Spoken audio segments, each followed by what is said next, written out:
안녕하세요. 저는 부산에 살고 있는 아줌마입니다. 사연 채널에 입문한 지 얼마 안 되었지만 이 사연만큼은 꼭 제보하고 싶어 이렇게 글을 적게 되었답니다. 이 사건을 계기로 저희 집이 더 화목해졌기에 많은 사람들에게 들려지기를 바라는 마음으로 적어봅니다. 여러분, 혹시 드라마 커피 프린스를 아시나요? 저와 남편이 딱 이런 비스무리한 커피집에서 아르바이트생과 사장님 관계로 만나게 된 사이예요. 당시 남편은 빵빵한 시댁의 둘째에 어엿한 커피집을 운영하는 사장님이었어요. 저희 커피집은 부산으로 관광하러 오시는 손님들이라면 한 번쯤 들릴 법한 큰 규모였는데요. 남편은 아주 프로페셔널한 사장님이었답니다.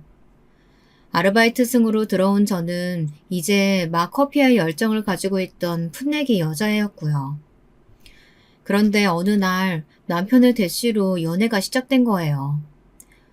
저, 저기, 오늘 그 청소 끝나고 잠깐 나 좀 봐요. 네? 뭐 필요하세요? 아니, 그런 게 아니고 내가 할 말이 있어서. 아니, 드라이브나 하자고요. 떨리는 말투로 제게 고백하던 남편의 얼굴이 아직도 어른거립니다. 아줌마가 되어보니 그 시절의 그 설렘은 이제 추억거리, 안주거리가 되었는데 정말 남편의 볼은 홍당무와 견주어도 손색이 없을 정도로 빨개져 있어 너무 귀여웠어요. 은근슬쩍 사장님인 남편을 동경하고 있던 저는 그야말로 남편에게 홀딱 빠져 연애를 하였습니다. 그리고 그게 결혼으로 이어졌답니다. 사실 결혼으로 이어지기 전 중간 다리가 하나 있긴 했는데요. 바로 아이였어요. 어떡하지, 오빠? 나 아기 가진 것 같아. 테스트기 해봤는데, 이거, 이거 임신 상태라는 거 맞지? 나 어떡하면 좋아? 아직 25도 안 됐는데. 너무 걱정하지 마. 어떻게든 내가 책임질게. 일단, 우리 엄마 아빠부터 찾아뵙자. 누나도 너 보고 싶어 했는데 마침 잘 됐다. 당시 남편은 마치 이 과정을 후딱 끝내버리자는 태도였습니다. 결기에 찬 눈빛으로 시댁에 저를 끌고 인사를 하러 간 것이었죠. 거기서 시부모님의 눈길, 특히 시아버지의 눈길이란 정말 매섭게 그지 없었습니다. 에휴, 요즘 애들 참 무섭다니까. 어떻게 애를 먼저 만들어 와서 결혼할 생각을 하냔 말이야. 결혼부터 하고 일을 치를 생각을 해야지. 이게 남자 아랫도리만 단속할 일이냐? 여자나 남자나 생각이 똑바로 박혀야지. 그 밥에 그 나물 같은 놈들이 결혼하겠다고 설치고 있으니까. 아유, 이거 큰일이다. 아버님의 발언 중 그 밥에 그 나물 같은 놈들이란 저와 남편을 가리키는 말이었죠. 저는 너무 위축되어 있던 터라 뭐라 받아칠 말도 없었습니다. 아기를 가진 게 죄도 아니거늘 단순히 혼전 임신을 했다는 이유로 저는 볼록한 배도 가리고 연신 고개만 숙이고 있었습니다. 그런데 그때 옆에 계시던 시어머니가 조심스레 자기 의견을 말씀하시더군요. 이미 만들어 온 걸 어쩌겠어요. 이쁘고 고운 우리 며느라기 혼수로 아기 해온 거라고 생각하고 어른으로서 축복해줘야죠. 너무 신경 쓸 거 없다, 아가야. 일단 인사하러 와줘서 고맙구나. 너무 긴장해 보이는데 이 과외부터 좀 들어라. 네, 어머님. 정말 감사합니다. 이때 시아버지와 참으로 대조되는 시어머니의 푸근한 인상과 자애로운 눈빛은 제게 크나큰 위안이 되었답니다. 저를 위아래로 쳐다보며 매의 눈길로 쳐다보는 시아버지에게 바짝 쫄아 있었는데 어머님은 그걸 이미 간파하신 듯 저를 따스히 안아주셨어요. 시댁에 갔을 땐 형님 되실 분이 이미 들어와 계셨고 이후 동서가 들어오게 되었는데요. 형님 역시 인상이 좋으셨습니다.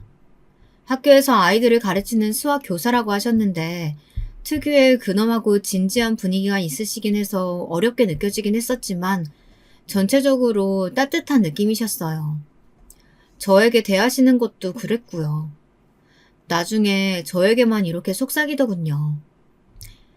우리 시아버지 때문에 너무 긴장했죠? 원래 말씀이 좀 거치신 양반이세요. 아휴, 내가 다 민망하네. 그런데 형님의 말이 떨어지기 무섭게 바로 사건이 일어나고야 말았습니다. 아직도 이날을 생각하면 저는 심장이 쫄려오는 기분인데요.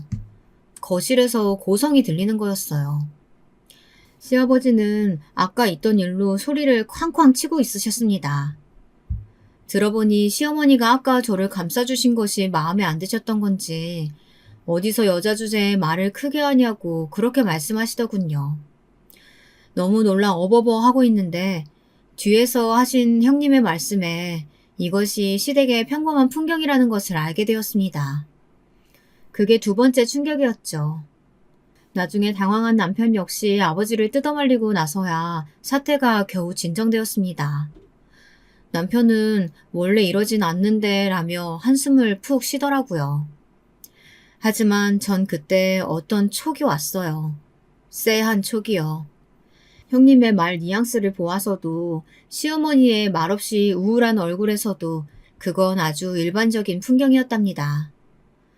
내가 그랬지. 내 말에 토달지 말라고. 어디 옆에 내가 남편 하는 말에 대들 생각을 해. 내가 나 말하는데 방해하는 거 아주 싫어하는 사람인 거 그거 몰라? 30년을 살았어도 그걸 모르냐? 알았어요. 그만해요. 애들도 다 있는데. 어머니의 소리 없이 사라지던 그 음성은 애처로울 만치 떨리고 있었답니다. 표정 또한 말할 것도 없었죠. 잔뜩 그늘이 들어진 그 얼굴엔 수치심이 어리고 있었습니다. 제가 나설 수 없게 끝나버린 일이었지만 그 이후 상견례를 할 때도 결혼을 한 이후에도 저는 시아버지와 종종 맞부딪힐 일이 많다는 걸 예감할 수 있었습니다. 그것은 아주 불길한 예감이었지만 적중했어요. 이래서 인생이 고통이란 말이 나오는 것 같아요. 이런 촉은 늘 적중하니까요. 특히 시아버진 상견례 때 아주 무례한 발언으로 저희 친정오빠 성질을 들쑤시고 말았는데요. 상견례 때는 보통 자식들 어린 시절이나 훈훈한 이야기를 하며 마무리를 하는 게 보통이잖아요. 시아버지는 거기서 본인 자랑을 늘어놓기 시작하셨어요. 그 자랑이 대개는 돈 자랑, 직업 자랑이었습니다. 시아버진 건축사로 일을 오래 하셨는데요. 자신이 그 시험을 어떻게 빨리 통과했고 집안의 그로 인해 얼마나 자식들이 덕을 봤으며 시어머니가 편하게 사셨는지 그 이야기뿐이었습니다. 아니, 니네 시아버지 대단하더라. 어떻게 안 싸돈 있는 자리에서 그렇게 무안을 주시듯 말할 수가 있다니? 안 싸돈 보기가 부끄럽더라 정말. 아니 건축사가 사자 들어가는 직업이니 뭐니 해도 본인 스스로 뿌듯하면 됐지. 뭘 그걸 상견례 자리에서까지 구태여 자랑하냐 이 말이야. 친정 식구들 앞에서 한순간에 죄인이 된 기분. 아마 느껴보지 못하신 분들은 모르실 겁니다. 그저 집안의 큰어른 되실 시아버지가 자서전 쓰듯이 줄줄이 자기 인생사를 읊는데 고개 끄덕이는 것 말곤 할 수 있는 게 없었어요. 거기다 명절날 한 번씩 저를 이런 식으로 들볶을 때도 있었는데요. 이게 제 속을 제대로 뒤집었습니다. 차라리 저를 욕하시던지 왜 저희 친정을 건드실까요? 사돈께서 운영하시는 청소업체 말이다. 내가 나중에 건물 하나 사면 거기 청소 사돈께 맡겨볼까 하는데 네 생각은 어떠냐 아가? 아, 네 아버님. 저는 좋은 생각인 것 같아요. 근데 저희 아버지도 그렇고 요즘엔 직접 청소하시는 게 아니고 운영만 하시는 거라 제안을 수락하실지 모르겠네요. 뭐? 직접 안 하신다고? 아니 그럼 내가 믿음직스럽지가 않지. 난 사돈이 같은 집안 사람이니까 꼼꼼하게 해주실 거라고 믿고 맡기는 건데. 아이 그럼 됐다. 다른 업체 부르지 뭐. 하여튼 네 친정 오빠도 사람이 안 되긴 했더라. 그 젊고 창창한 나이에 청소라니 얼마나 불쌍해. 아무리 돈이 잘 벌린다 어쩐다 해도 딱 봐도 푼돈 버는 걸 텐데. 집안의 장남이고 아니 차라리 사돈께서 공부를 시켰으면 좀 좋아? 아니에요 아버님. 저희 오빠 일에 대한 만족도 상당히 높아요. 물론 청소일 자체가 고되긴 하지만 저희 오빠는 보통 사람 관리하는 편이라서 그렇게 몸이 축나는 일도 없고요. 그러니까 네가 하나는 알고 둘은 모른다는 거다. 네가 우리 아들 같은 녀석이랑 결혼한 거 이렇게 편하게 애 낳고 살 수 있는 거 이거 다 누구 덕인지 모르겠냐? 내 덕이야. 내가 돈 벌어다 갖다 주니까 네 시애미도 네 남편도 편히 살았던 거야. 아이고 너도 멀었다 멀었어. 헛똑똑이구만. 시아버지의 말에 대항한들 꿋꿋하셨습니다. 자신의 의견을 내세우는 데는 거침이 없으셨어요. 다만 여기서 아주 큰 문제는 다른 사람의 의견 같은 건 들을 생각이 전혀 없으셨다는 겁니다. 그저 청소업체를 운영한다는 이유로 얼마나 까내리고 비웃던지 걱정하는 척 선심 쓰는 척 하면서 위선 부리는 그 행동이 정말이지 한 번씩 역했습니다. 이런 마음을 달래준 건 어머님과 형님이었습니다. 어머님은 일전에 아버님에게 한번 호되게 당하셨던지라 대놓고 하지는 못하셨지만 뒤에서 몰래 접붙들고 미안하다고 사과를 하셨어요. 형님은 어머님과 반대로 시아버지에게 대놓고 한 번씩 퉁을 주었는데요. 형님이 학교 선생님이라고 했잖아요. 조금 엄한 말투로 또박또박 하고픈 말을 힘주어 하는데 형님이 마치 여자 영웅처럼 느껴질 정도였어요. 아무리 그래도 아버님, 동서 친정을 그렇게 무시하시면 어떡해요. 동서 기분이 어떻겠어요. 제가 그러지 마시라고 말씀드렸잖아요. 내가 그러려고 한 게 아니고 큰애 네가 오해한 거다. 난 작은애한테 뭐라고 한 거 없어. 그런데 희한하게 아버님이 형님에겐 크게 이렇다 말씀을 못하시는 게 신기하더라고요. 나중에 물어보니 옛날에 이미 형님과 아버님이 대판 크게 싸운 적이 있었다고 합니다. 그때도 아버님이 저 때와 비슷하게 형님의 친정을 가지고 술김에 욕을 세게 하셨는데요. 형님이 그만 거기서 못 참고 시댁과 인연을 끊겠다고 선언을 한 것이죠. 아버님은 그 말에 기겁을 하셨다고 해요. 손주는 보고 싶어 하시는 성격이고 아주버님도 그다지 경제적 수입이 없던 편이라 혹시나 이혼이라도 당하면 그 후에 돌아올 후환이 예상되잖아요. 이렇듯 형님이 한번 세게 나가시니 정글의 왕처럼 군림하셨던 아버님도 곧바로 깨갱하신 거죠. 한마디로 상대를 보고 덤비시는 분이 저희 시아버지였습니다.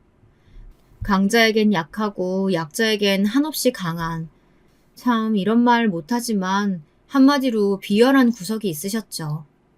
그런데 그런 형님도 어쩌지 못하는 부분이 있었는데요.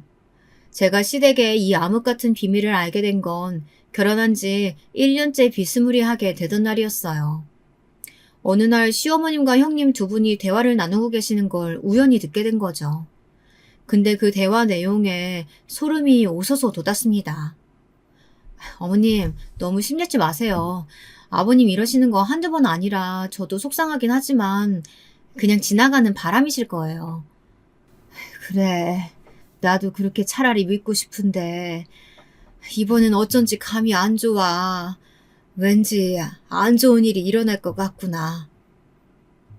네, 바로 아버님의 바람기였어요. 뒤늦게 저를 발견하신 어머님과 형님은 호다닥 놀라 표정 관리를 못 하시더군요. 그러다 이내 어머님께서 저를 먼저 앉아놓고 조용히 어르듯 말씀하셨습니다. 시아버지가 바람을 핀 지는 이미 어머님이 자식을 다 낳고 난 후 시작되었는데요. 그 세월이 거진 30년째고 자기는 거의 포기하다시피 하고 살았다고요. 그러려니 하면 그냥 그러려니가 되더구나. 이상하게 들리겠지만 나는 그래. 젊은 네 눈에야 내가 참 모자르고 바보같이 보이겠지만 나는 이혼은 생각해 본 적도 없고 그럴 생각은 없단다. 그냥 이대로 무던하게 살다 가고 싶을 뿐이야. 사실 이해가 되지 않았어요. 어떻게 배우자의 바람을 그냥 무던히 넘길 수 있을까요? 결혼한 지 갓 1년 된 저로서는 어머님이 그저 안쓰럽고 아버님이 너무 미울 뿐이었답니다. 그 후로부턴 아버님이 결코 곱게 보이지 않더라고요. 그러던 어느 날 정말 이 일을 그냥 이제 이대로 두고 볼 수만은 없는 일이 일어나고 말았습니다. 하필 저와 시어머니 형님이 함께 모여 남편 가게에서 오순도순 커피 한 잔을 하고 있었는데요. 그때 유리창 너머로 시아버지와 그 옆에 팔짱을 낀 여자 두 사람이 지나가더군요. 그날은 특히나 남편이 커피숍 인테리어도 단장했겠다. 그 기념으로 모인 것이기에 분위기가 참 화기애애했는데요. 근데 팔짱을 끼며 걸어가는 두 사람의 모습을 본 순간 찬물이 뿌려지듯 단번에 분위기가 식어버리고 말았죠. 시어머니 얼굴은 곧바로 사색이 되셨습니다. 아니, 저 양반이 정말 어떻게 아들 가게 앞을 부끄러운 줄도 모르고. 아유, 정말 내가 기절하고 싶다, 진짜. 어머님, 진정하세요. 게다가 시어머니는 이 광경을 보고 충격을 많이 받으셨는지 얼굴이 발갛게 달아오르시더니 한참 어지러움을 호소하시더라고요. 결국 제가 직접 어머님을 모셔다 드리는 수밖에 없었습니다. 시어머니는 시댁에 앉으셔서도 감정을 주체하지 못하셨는데요. 이내 눈물을 터뜨리시면서 손수건으로 눈물을 훔치시더라고요. 그 모습이 얼마나 안타까웠는지 몰라요. 어머님도 며느리 앞에서 이런 모습을 보이고 싶으셨겠어요. 그런데 저희 어머님, 어린 나이에 가난한 친정에서 팔려가듯 아버님께 시집와서 그저 애 낳고 집안 살림하는 것 말고는 배운 게 없으셨다 했습니다. 그래서 더 위축되고 힘드셨다고 하더라고요. 그마저도 못하면 내 시어머니한테 얼마나 욕을 먹었는지 모른다. 남편까지 쌍으로 나를 아주 들들 볶아댔지. 어떻게 그런 악마들이 있는지.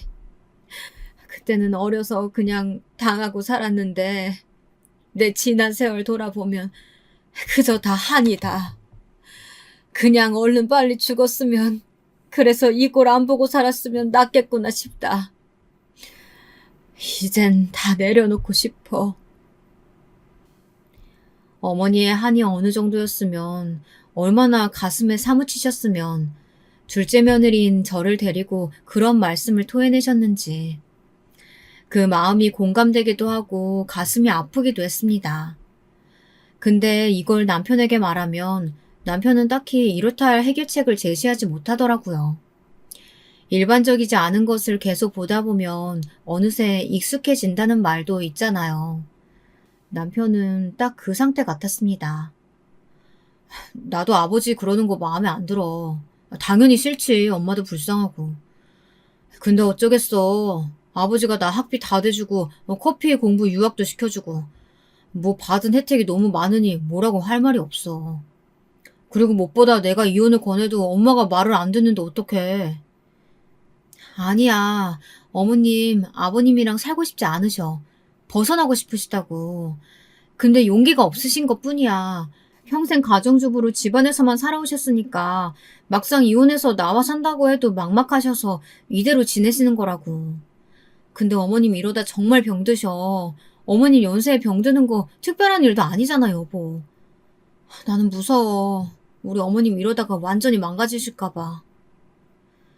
저는 그때 시어머니께서 완전히 정신을 놓으실까 봐 두려웠어요. 제 앞에서 눈물을 훔치시던 시어머니의 모습을 생각하면 그 속이 골마도 한참을 골마 계실 게 뻔했죠. 그게 다 암으로 병으로 오는 거 아니겠어요? 저는 무슨 대책이라도 취해야 한다 생각했지만 막상 형님께서도 고개를 내저으신 게 시아버지를 말릴 길이 없다는 거였어요. 어머님 생각해서라도 그만두라고 몇 번 말씀드려봤는데 그때마다 뭘 하시는 줄 알아? 여자는 남자일 하는 거에 간섭하는 거 아니래. 그러면서 나보고 너희 젊은 세대들이랑 우리랑 다르니까 신경 끌으시는 거야. 동서도 그냥 아버님 문제는 내버려둬. 신경 써봤자 우리만 골 터질 뿐이야. 심지어 시아버지가 옮겨다니며 만나시는 여자들은 비교적 나이가 어렸는데요. 차라리 꽃뱀이라도 걸려 된통 당하기라도 하면 그만두실 수 있으련만 그런 일은 일어나지 않았죠. 결국 저는 많은 고민 끝에 가족회의를 소집하게 되었습니다. 오늘 제가 이렇게 모이자고 한 건 도련님도 아시고 아주버님도 아시겠지만 아버님 바람기 때문이에요. 우리 어머님 몇 달째 죽만 드시면서 많이 힘들어하세요. 보시면 아시겠지만 어머님 저러다 쓰러지시면 어쩌나 걱정돼서 병원에라도 데려가야 하나 싶어요. 저번에 이희한테 듣기론 어머님이 아버님 몇 번씩 사고치고 다니실 때마다 그 수습 다 하시고 몇 번씩 피해자들한테 머리 조아리시고 어떻게든 합의하게 도우셨다면서요. 도련님도 아주버님도 그 자리에 있으셨을 테니까 다 아실 거 아니에요. 저는 어머님이 너무 안 됐고 불쌍해요. 무슨 조치를 취해야 하지 않나 싶어요. 그래서 많이 망설이다 회의를 열게 되었습니다. 이게 무슨 소리냐면요. 바로 아버님께서 술만 먹으면 그렇게 주사를 부리고 다니셨다는 겁니다. 특히 젊었을 적에요. 젊었을 적 일적인 스트레스가 많았는지 술을 자주 마셨었는데 일주일에 5번은 괜히 길 가는 사람에게 시비를 걸고 그랬다네요. 그러다 한 번은 큰 싸움이 나서 어머님이 무릎 꿇고 제발 합의해달라고 빌었답니다. 아버님 주먹에 맞은 그 사람들도 어머님이 그렇게까지 하니 불쌍해서 한 번은 넘어가 주었다고요. 사실상 아들이지 이게 남편인가요? 아들이라도 아마 그렇게 행동한다면 기가 찰 노릇일 텐데요. 저는 그 이야기를 듣자마자 거의 기함을 했습니다. 근데 제 말에 막내 도련님이나 아주버님이나 심지어 저희 남편까지 고개를 갸우뚱하더군요. 근데 형수님, 저 외람된 말씀이지만 사실 저희가 어떻게 할 수 있는 게 없어요. 형에게 들어서 아시겠지만 아버진 강산이 바뀌어도 바뀌실 분이 아니고 엄마도 그래요. 엄마도 이제는 이골이 나서 그냥 저렇게 참고 사시는데 적응이 되실 만큼 되셨어요. 뭔 수가 있었다면 저희도 했었겠죠. 근데 이제 와서 어쩌겠어요. 그래도 아버지가 간 수술하고 술은 안 드시니까 그거 하나 덜 하시니까 다행이죠 뭐. 맞아 여보. 내가 이 가족회의 아무 의미 없다고 했잖아. 이런 거 소집해봤자 답이 안 나온다고. 괜히 속만 답답해지네. 막내 도련님은 원래도 성격이 좀 맹한 편이었어요. 괜찮은 전문대 나와서 작은 규모의 회사를 다니고 있었는데 사람이 뼈가 없는 타입이랄까요? 이래서 좋고 저래서 좋은 그런 타입 있잖아요. 그래서인지 줏대도 없고 기준도 없었어요. 사실상 시어머니의 사랑을 그렇게나 많이 받고 자랐으면서도 자기 엄마가 저렇게 죽상을 하고 앉아있는데 그냥 모른 척 넘어가더군요. 저도 이 부분에 실망감이 꽤 컸답니다. 남편은 또 어떻고요. 그래서 그 가족회의는 흐지부지 넘어가게 되었습니다. 그런데 그렇다고 제가 시아버지를 나서 설득하려고 해도 이걸 막상 행동으로 옮기려고 하니 여러 가지 현실적인 상황들이 발목을 붙잡았어요. 당시 애 키우느라 바쁠 때라 시댁적으로는 도통 신경을 쓰기 힘들더라고요. 애가 멋대로 소리 지르고 말썽을 부리는데 가만히 있어도 기운이 떨어졌습니다. 그래도 이 시기에 아주 오랜만에 좋은 소식이 생겼는데요. 드디어 막내 도련님께서 여자를 데려오셨어요. 막내 동서가 들어오며 저희 시댁은 사실상 새로운 국면을 맞이했다고 볼 수 있습니다. 내내 우울해 있던 시어머니는 막내 도련님이 데려온 동서를 보자마자 화색이 되셨고 이제야 새 아들이 모두 장가에 드셨다며 참으로 기뻐하셨습니다. 거기다 동서 성격이 똑소리 나더라고요. 막내 도련님과는 달라도 한참 다른 성격에 제가 다 마음이 놓이는 거 있죠. 역시나 시어머니도 그러셨어요. 막내 동서는 직업이 약사였는데요. 도련님 회사 근처에서 약국을 운영하다 그렇고 그런 사이가 되었다고 하더라고요. 대학 입학도 졸업도 1등으로 했다고 하는데 그래서 그런지 어딘가 남달라 보였어요. 아이고, 드디어 우리 집에 사자가 들어왔구나. 사자가. 내가 우리 큰 며느리나 작은 며느리한테선 보지 못한 재미를 너한테서 보면 되겠네. 어떻게 우리 한심한 막내 아들이랑 엮였는지 모르겠지만 아무쪼록 잘 들어왔다. 이제야 대화가 통하겠구나. 네. 그런데 아버님, 이 한심하지 않고 저보다 영민하고 똑똑한 사람이에요. 제가 배울 때가 많아요. 제가 공부만 해서 세상 돌아가는 건 잘 모르거든요. 이한테 많이 묻고 배워요. 그러니? 우리 막내 아들한테 그런 구석이 있는지 미처 몰랐네. 그냥 구멍가게 같은 쬐끄만 회사 다니면서 지 용돈벌이 나는 줄 알았는데. 하헤이. 작은 회사긴 하지만 알아보니까 굉장히 탄탄한 회사더라고요. 거기 대표님을 제가 우연히 모임에서 만나서 알게 되었는데요. 비전이나 직원들 생각하는 마음도 남다르시고요. 이이가 그런 회사 다녀서 저는 참 다행이다 싶어요. 동서는 시아버지 앞에서도 기죽지 않고 자기 할 말을 또박또박 하는데 형님마저 약간 여기에 감탄하신 듯 했습니다. 형님도 한성질 하시는지라 아버님께 기죽는 법이 없으시긴 했지만 막내 동서는 시작 전부터 다르더라고요. 인사하러 온 날 말끝을 흐리고 살짝 주눅 들어있는 저와는 한참 다른 태도였어요. 저보다 어리고 손 아랫사람이긴 하지만 그럼에도 절로 우러러보게 되더군요. 심지어 막내 동서는 집안도 괜찮았어요. 친정 아버지도 의사시고 어머니도 약사라고 하시더라고요. 그래서 자기도 자연스레 그 길로 걸어가게 된 것 같다며 덤덤히 말하는데 저는 사실 이때 이미 남편에게 들어 동서 친정의 재정 상태를 꽤나 상세히 알고 있었답니다. 마치 남편은 막내 도련님이 복권이라도 당첨된 것처럼 그날 밤 내내 열변을 토하곤 했습니다. 사실 사람 능력이 제 아무리 뛰어나도 집안이 잘 살고 보면 시작점이 다를 수밖에 없잖아요. 저희 친정도 못 사는 편은 아니었지만 저도 내심 주변에 미국으로 어학연수니 뭐니 유학을 갔다 오는 친구들이 부러웠거든요. 동서는 이후에도 시아버지의 선을 넘는 발언에도 잘 대처해서 저희 식구들을 놀라게 했습니다. 시아버지조차 은근히 동서를 어려워하는 듯 보였습니다. 아마도 집안 재력 차이도 남달랐고 직업도 도련님보다야 훨씬 나았으니 그랬겠죠. 거기다 사람을 조용히 압도하는 분위기, 카리스마라고 하죠. 그걸 갖춘 동서에게 시아버지는 대형견 앞에선 조그만 강아지와 같았습니다. 문제는 그러니 저만 샌드백이었어요. 제가 아들을 낳지 않고 딸을 낳았다는 이유 하나로 시댁에 갈 때마다 괜히 면박을 주시는 거 있죠. 과일 한 바구니를 사들고 시댁에 들렀는데 문지방을 넘자마자 이런 말을 하시더라고요. 정말 끔찍한 발언이었죠. 우리 딸도 있었는데 말이에요.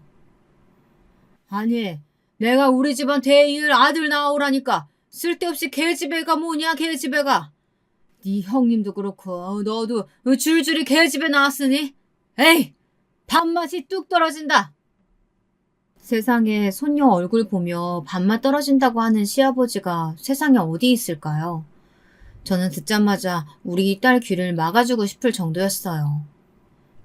아버님, 아무리 그래도 말씀이 너무... 저희 아이 저한텐 너무 소중한 아이예요. 왜 그런 말씀 하시는 거예요? 적어도 애 있는 앞에선 자제해 주세요. 아이고, 야! 작게 말하면 하나도 안 들려. 너 내 귀 청력 테스트라도 하는 거냐? 뭐라고 씹으렸는지 모르겠지만 얼른 아들이나 나와라. 네 형님은 절대 애 안 낳겠다고 뭐 자기는 하나면 만족한다느니 뭐 이런 개소리나 하고 있으니 네가 그 자리 채우란 말이다. 하여튼 요즘 젊은 애들은 애 귀한 걸 모른다. 에휴. 무슨 여자가 애 낳는 기계인가요? 듣는 내내 콧잔등이 시큰해질 만큼 마음이 아프더라고요. 시어머닌 그만하라며 얼른 저를 내보내셨고 무난 인사 드리러 온 성의가 무색하리만치 전 쫓기듯이 나와 길거리에서 엉엉 울고 말았답니다. 딸이 울지 말라며 저에게 손을 내미는데 어찌나 서럽던지. 그만 남편에게 전화해 너와는 도저히 못 살겠다 선언까지 해버렸습니다. 그때 남편이 심각성을 깨달았나 봐요. 그날 자기 아버지를 찾아가 단판을 짓고 오겠다 하더라고요. 근데 단판은 개뿔. 시아버지에게 된통 당하고 온 건지 한쪽 뺨이 벌겋게 부어올라 집에 들어왔더라고요. 뭐야? 어떻게 된 거야? 뺨 왜 그래? 맞았어? 그것도 손도 아니고 효자손으로 맞았어. 내가 이 나이에 진짜 내가 이러고 살아야 되냐? 나중에 골프채 드시는 거 겨우 피해온 거야. 네, 남편은 시아버지에게 항의하러 갔다가 옆에 있던 효자손으로 온몸을 두들겨 맞고 왔다고 하더라고요.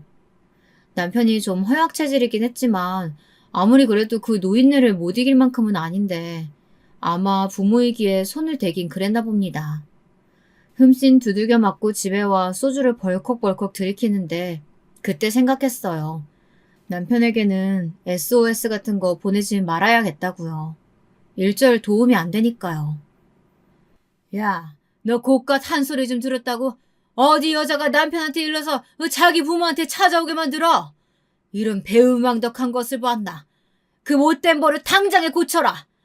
네 남편한테도 한 번만 더 이런 일 생기면 그땐 골프채로 두들겨 패주겠다고 전해라. 알겠냐? 아이, 여보, 그만해요. 그러다 우리 둘째 며느리고 아들이고 정말 인연 끊겠어요. 나중에 시댁에서 전화가 걸려왔어요. 옆에서 시어머니가 조그맣게 말리는 소리가 들려오는데 저도 화가 나서 받아쳐 버리려다 어머님 목소리에 가까스로 화를 가라앉혔습니다. 정말 어머님 말처럼 연을 끊어버릴까, 일을 친정오빠에게 일러버릴까 온갖 생각이 들더라고요. 불같은 성격의 친정오빠가 알면 시댁이 뒤집히고도 남을 테니 제가 조금 편하게 시댁 생활을 할 수 있을 것 같긴 했어요. 하지만 결국은 어머님 때문에 참았습니다. 그러다 결정적인 사건이 하나 터졌습니다. 어느 날 시어머니로부터 다급히 전화가 걸려왔어요. 시어머님 먼저 들어온 형님보단 성격이 유순한 편이었던 저를 더 편하게 여기시는 편이었는데요. 그럼에도 새벽에 걸려온 전화야 깜짝 놀랐습니다. 그리고 저는 그때까지만 해도 후에 어떤 참담한 일이 일어날 줄은 꿈에도 모르고 있었습니다. 어머님은 다급히 전화를 끊으시더니 구태여 저희 집 쪽으로 오시겠다고 했습니다. 이때부터 심상치 않았죠. 저는 아이를 학교에 보내고 어머님을 뵈러 커피숍으로 향했어요. 시어머니는 남편이 운영하는 곳도 절대 안 된다며 다른 장소를 정해 거기로 가겠다고 하시더군요. 말씀하신 시간보다 조금 이르게 도착했는데 잔뜩 헝클어진 머리를 하고 다리를 덜덜 떠시고 있는 할머니 한 분이 보이더라고요. 저희 시어머니였습니다. 머리 손질만큼은 늘 단정히 하시고 다니던 분인데 말이죠. 왔니, 아가? 얼른 앉아봐라. 너한테 보여줄 게 있다. 어머님은 저를 보자 순수건으로 눈가를 훔치시더니 서류 하나를 내밀었습니다. 왜인지 서류를 열어보기 무서워서 이게 무엇냐는 눈빛으로 쳐다보았더니 그냥 열어보라고 하시더군요. 그리고 열게 된 서류에는 믿을 수 없는 사진들이 담겨져 있었죠. 그것을 우르르 테이블에 쏟아내고 하나씩 보기 시작하는데 세상에 시아버지와 상간녀의 사진이 들어있더군요. 심지어 눈길을 더 사로잡게 된 건 그 상간녀의 나이가 몹시 어려 보였다는 점, 상간녀의 배가 약간 볼록해 보였다는 것이었습니다. 설마 하는 눈길로 시어머니를 보는데 사실이었습니다. 내가 요 며칠 이 양반 하고 다니는 게 수상해서 그 흥신소에 문의를 좀 넣어봤다. 이런 것도 조사해 주냐고 하니까 그 양반들은 자기들이 이런 분야 전문가라고 하더라. 근데 세상에 그 여자가 글쎄 그 영감탱이보다 20살이나 어린데 심지어 임신까지 시켰다지 뭐니. 근데 뭐라고요? 어머님 방금 그 임신이라고 하셨어요? 가능한 거예요? 그래. 이 양반이 나한테 그러더라. 집 나가라고. 이제 자기 아들하고 새 여자랑 이 집에서 오순도순 살아야겠으니 나가라고 하더라고. 나는 도무지 살 수가 없다. 내가 창피해서 어떻게 얼굴을 들고 다니겠니? 이것도 내가 너한테 말할까 말까 하다가 그래도 정말은 너한테라도 말해야 속이 나을 것 같아서 말이야. 저는 한참을 얼떨떨한 상태로 있었어요. 그러다 시어머니 얼굴 한 번, 그 사진들 한 번을 번갈아 보았습니다. 시아버지는 진짜 사람도 아니다. 이건 짐승이다 하는 생각이 들더라고요. 그게 아니라면 어떻게 바람을 눈 감아준 현모양처 부인을 이렇게 헌신짝 버리듯 버릴 수 있겠어요. 나 그래서 쫓겨나왔다. 네 형님 집에 가기도 민망하고 막내 애한테 말하기도 그렇고 자식들한테도 못 가겠더구나. 이런 상황에서조차 나는 혼자였어. 시어머니는 그렇게 말하며 엉엉 우시는데 그 뒤에 고백하신 내용도 충격적이었어요. 사실상 시어머니가 바람만 참아주신 게 아니더라고요. 시아버지의 상간녀, 가정 파탄범이 와서 시어머니에게 행패 부리는 것마저 꾹꾹 참으셨다고요. 그 내용이란 같은 여자인 제가 듣기로도 수치스러울 정도였습니다. 저는 그 즉시 시어머니를 제 집에 모셔다 드리고 저희 딸을 잠깐 봐주시는 아주머니에게 따로 부탁을 드렸어요. 형님과 동서에게도 이 일을 알려야겠다는 생각이 들더라고요. 그래서 단톡방을 파서 시간 내어 꼭 모여달라고 했습니다. 그런데 그 사이 충격적인 일이 일어나고야 말았죠. 시어머니께서 그만 그날 밤에 유서 한 장을 남기시고 다량의 수면제를 드시고 만 겁니다. 제가 그 모습을 목격하고 말았고요. 다들 응급실에 모여 누워있는 시어머니를 걱정하며 당황스러워하고 있었습니다. 진실을 아는 건 오로지 저뿐이었어요. 몸이 부들부들 떨리더라고요. 그 사이 시아버지는 어딜 갔는지 코빼기도 보이지 않았습니다. 아마도 그 상간녀와 함께 있었겠죠. 어머님이 언제 회복될지 모른다는 의사 선생님의 말을 듣고 저는 오열을 했습니다. 얘들아, 쓸모없는 노인네는 이제 그만 세상을 등지려고 한다. 나는 더 이상 고통을 겪고 싶지 않다. 부족한 날 이해해다오. 이런 유서의 내용도 가슴 아프기 그지없었어요. 저는 그날 밤 조용히 형님과 동서를 병원 밖으로 불러냈어요.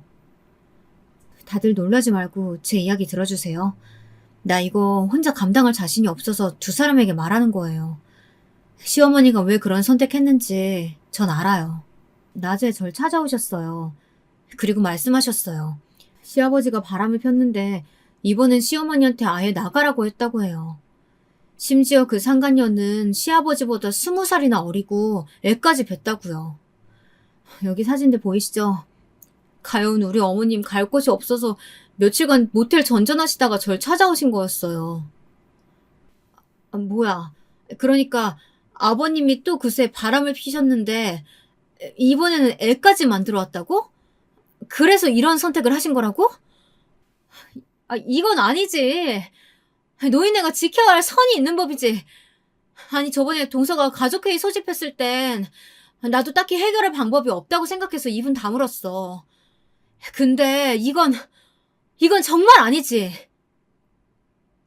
이 이야기를 듣고 형님은 이내 잔뜩 흥분하셨어요. 그런데 형님이 침을 튀기며 열변을 토하는 사이 앞불싸 동서는 아직 시아버지의 바람기에 대해 잘 모르고 있겠다는 생각이 들더라고요. 사실 막내 동서가 들어온 지 오래되지도 않았고 시아버지가 딱히 무례하게 행동하지 않았으니까요. 근데 여기서 막내 동서가 잠시 후 주체할 수 없을 정도로 몸을 떨더니 커피잔을 콱 내려놓더라고요. 그 소리에 저도 형님도 놀랐습니다. 동서는 생전 처음 보는 표정이었어요. 눈빛엔 살이마저 담겨 있었어요. 형님들, 저는 처음 들어보네요. 남편이 예전에 지나가듯 말해주긴 했었는데 그땐 그냥 아버지들 한 번씩 피는 그런 젊을 적 바람이라고 생각했었거든요. 근데 이렇게 들으니까 정말 참을 수가 없네요. 저 사실 여기서 형님들께 고백하고 싶은 거 있어요. 제가 지금 일을 저지르고 싶은데 아무래도 형님들 동의를 얻기 위해선 제 가정사를 고백하는 게 맞을 것 같아서요.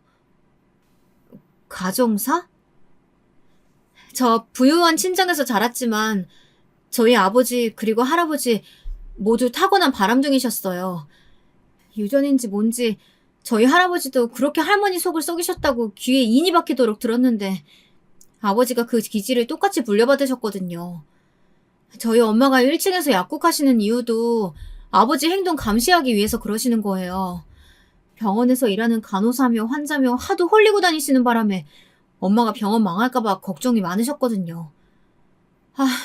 저도 이게 평생 수치의자 상사였는데 시아버지까지 이럴 줄은 상상도 못했어요. 형님들, 저 이거 가만 두고 보기 싫고요. 저에게 잘해주셨던 어머니 생각하면 더더욱 일을 쳐야겠다 싶어요. 막내 동서의 폭탄 발언에 저나 형님이나 살짝 얼어붙었답니다. 그도 그럴 것이 형님도 저도 막내 동서가 그저 구김없이 자라왔을 그런 아가씨라고만 생각하고 있었으니까요. 그래서 늘 저렇게 당당하구나 싶었는데 막내 동서의 당당함은 자기를 지키기 위한 수단이었던 것이었더라고요. 바람을 피고도 당당히 자기 아버지와 맞서고 싸우느라 길러진 수단이요. 순간 짠한 마음이 들며 동지애가 솟아났습니다. 형님도 그건 마찬가지인 것 같았죠. 막내 동서의 손을 덥석 잡은 형님이 어떻게 하고 싶냐고 물었습니다. 이게 제 계획이에요, 형님. 그리고 저희 세 며느리는 시아버지를 단죄하기 위한 계획을 실행하기로 나섰습니다. 저희의 계획은 이러했어요. 최근 시아버지께서 건축사 일을 그만두시고 새로운 사업에 도전해보고 싶으시다며 뜬금없이 음식 사업에 뛰어들겠다고 하셨거든요. 자신이 제2의 백종원이 되겠다나 뭐라나 하시면서요. 그래서 자리를 알아보고 계셨는데 막내 동서가 먼저 자기 친정 건물 2층에 자리고 있다면서 그곳으로 유인한 것이었죠. 뭐라 그러냐? 아이고 우리 귀염둥이 막내가 날 도와주는구나. 아니다, 하늘이 날 돕는 거지. 자식 며느리고 아무 쓸모 없다고 생각했는데 고맙다 막내야. 사실 네 시애미도 갑자기 저런 선택해버리는 바람에 집안 분위기 영 아니었잖아. 도움 받을 데가 없어 아주 막막했는데 네가 아주 복덩이였구나. 아버님이 큰 사업 하시려는데 당연히 도와야죠. 감자탕 집이라고요? 저희 엄마 아빠에게도 말씀드릴게요. 마침 저희 엄마가 감자탕 진짜 좋아하시거든요. 그래? 그럼 우리 사돈께는 특 대짜로 선물해드려야겠구나. 공짜니까 출출하실 땐 언제든지 내 감자탕집에 와서 식사하시라고 하려. 시어머니의 병원엔 코빼기도 안 비추던 시아버진 막내 동서의 연락에 한달음에 달려왔고 동서의 제안에 어깨춤이라도 출 듯했어요. 저나 형님은 그걸 보고 비웃었고요. 시아버진 열심히 가게 인테리어며 뭐며 신경 써서 사업을 구상하기 시작하셨어요. 저와 형님 동서는 그 사이 시아버지의 감자탕 가게가 개업하기까지 기다리며 시어머니를 열심히 간병했습니다. 서로 생업이 있었기에 돌아가며 교대했었는데요. 다들 한마디 불평이 없었습니다. 시아버지의 감자탕 가게가 개업한 날 저희는 일제히 모두 시아버지 가게로 찾아갔습니다. 그리고 시부의 상간녀도 마주칠 수 있었는데요. 그 여자가 팔짱을 꼰 채 저희를 보고 있더라고요. 사진보다 실물이 훨씬 더 늙어 보였고 못된 심보가 얼굴 곳곳에 드러나 있었습니다. 어머나, 내가 너희 새로운 시어머니 될 사람인데 소개가 늦었지? 여보, 나 이제 집안 안주인 될 사람이니까 소개 좀 해줘요. 여기가 당신 새 며느리들이라고? 어디 보자. 한 명은 기 세게 생긴 게 딱 봐도 드세 보이고 한 명은 없어 보이게 생겼고 한 명은 돈은 많아 보이는데 생긴 게 영 별로네. 자길 새로운 시어머니라고 주장한 그 여자는 순서대로 형님 저 동서를 가리키며 대놓고 험담을 하더라고요. 마치 기산제역 같았습니다. 농담조였지만 농담이 아닌 내가 서열 위이니 무시할 생각 말라는 선전포고요. 그에 약간 당황하신 것 같은 시아버지가 허허실실 웃더니 그래도 자식 새끼들보다 나아. 특히 우리 막내 며느리가 여기 금쓰라기 같은 땅을 저렴한 월세로 가게 내줬잖아. 하더라고요. 동서를 역시나 부단히 챙기시더군요. 그때까지 시아버진 자신이 어떤 꼴을 당할지 모르고 있었죠. 그리고 저희는 시아버지의 감자탕 가게가 잘 되기만을 빌며 잠자코 있었습니다. 그 시간은 무려 6개월 정도였는데요. 감자탕집은 개업하고 얼마 안 돼 장사가 잘 되어가고 있었습니다. 저희는 그 후 행동을 개시했어요. 일단 동네 맘카페에 시아버지의 행동을 적는 것을 시작으로요. 이건 글을 잘 쓰시는 형님이 담당했고요. 두 번째, 제가 가게 앞에 나가 직접 만든 전단지를 사람들에게 건네주었답니다. 전단지에 시아버지의 추악한 행위, 그리고 그로 인해 시어머니가 어떻게 병들어가는지 자세히 하나하나 친절하게 나열한 전단지였습니다. 시아버진 가게 손님이 줄어들자 처음엔 무슨 일인지 몰랐다가 저를 찾아왔습니다. 너 이게 무슨 짓이야? 내 사업 잘 되는 게 그렇게 배 아팠냐? 무슨 말씀이세요? 아버님 말씀 무슨 말인지 하나도 못 알아듣겠어요. 이 전단지, 이거 네가 만든 거 아니야? 어디서 되도 않는 발뺌을 하려고 들어? 아버님, 상상력이 참 깜찍하시네요. 저 그런 거 만들 줄 몰라요. 아버님이 그러셨잖아요. 예전에 제가 딸밖에 낳을 줄 모른다고. 배운 거 없는 무식한 애라고요. 제가 무식해서 이런 고급 작업은 일절 할 줄 몰라요. 그러니 여기서 따지지 마시고 나가세요. 이제 카페 오픈 시간이거든요. 뭐야? 이런 미친, 이 요망한 걸 봤나? 내 당장 네 머리칼 쥐어뜯어 놔도 성에 안 차는데 어디서? 그런데 그때 저를 도와 나서준 것이 남편이었습니다. 자기 엄마가 아버지 때문에 새어머니 들여 저렇게 되셨다는 걸 알고 난 후 남편은 완전히 변했습니다. 남편은 그 자리에서 대걸레 빤물을 그대로 시아버지에게 끼얹어 버리더군요. 순식간에 쫄딱 젖어버린 시아버진 멍하니 자기 아들을 바라보았어요. 한 번도 제대로 대들지 못했던 둘째 아들에게 이런 면이 있었을 줄은 예상하지 못하셨죠. 한 번만 더 가게 오시면 대걸레 물 더 끼얹어 드릴게요. 그리고 아버지와 이 시간부로 인연 끊을 거예요. 이건 저뿐만 아니고 동생 형도 다 같은 생각이고요. 아버지에게 이제 자식은 없어요. 네, 세 남자들이 드디어 정신을 차렸답니다. 어머님이 정말 생명의 위기에 직면하니 그제야 현실을 각성하고 자기들의 잘못을 뉘우치고 반성하더라고요. 아주버님은 심지어 눈물까지 보이면서 자신이 엄마를 방치해서 이런 일이 일어났다고 오열까지 하셨답니다. 당장에 시아버지의 멱살을 쥐고 흔들겠다는 걸 형님이 겨우 말리셨더랬죠. 아무튼 그렇게 세 자식에게 한꺼번에 팽당하신 시아버진 갈 곳을 잃은 신세가 되었죠. 상간녀는 얻었지만 자식들을 잃었으니까요. 그렇게 시아버지를 제가 배웅하고 나선 후에야 전 동서와 형님에게 이 일을 전했는데요. 저희 셋 다 통쾌함에 웃음을 터뜨리고 말았습니다. 그리고 다음 계획은 저희 친정오빠가 도왔는데요. 친정오빠가 청소업체 사람들을 싹 불러서 감자탕 가게 안을 완전히 망가뜨린 거예요. 아주 지저분한 꼴을 만들어 놓고 그 사진을 찍어 저에게 전송해 주었는데요. 공들여 하신 인테리어가 절이 되었으니 땅치고 후회하실 시아버지 모습이 절로 상상되었습니다. 이번에도 미소가 지어졌죠. 그리고 이제 마지막 계획의 일환으로 막내 동서가 나섰습니다. 아버님 들었는데 저희 둘째 형님 친정 오빠를 고소하신다고요?